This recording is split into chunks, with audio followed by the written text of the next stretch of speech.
बही से प्रीत लगाइबो तबही सुख जीवन, तबही सुख जीवन में पैबो। सबही से प्रीत लगाइबो तबही सुख जीवन, तबही सुख जीवन में पैबो।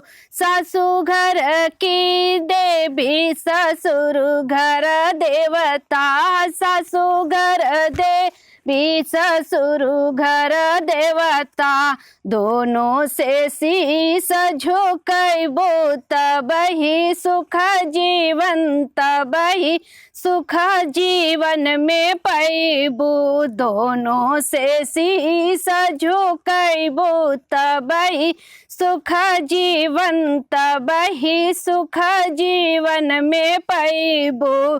सबही से प्रीत लगाइबो तबही सुख जीवन, तबही सुख जीवन में पैबो।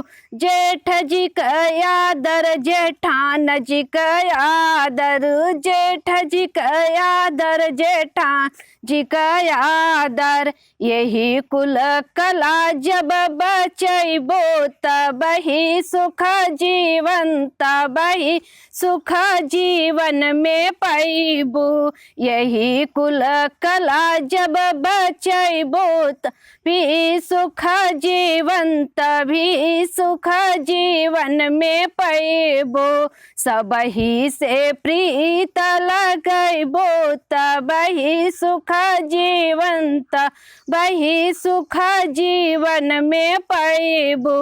देवर जी के मनबो ननद के दुलरबो, देवर जी के मनबो ननद ए दुलरबो, यही कुल के फरज निभाइबो तबही सुख जीवन, तबही सुख जीवन में पैबो। यही कुल का फरज निभाइबो तबही सुख जीवन, तबही सुख जीवन में पैबो। सबही से प्रीत लगाइबो तबही सुख जीवन, तबही सुख जीवन में पैबो।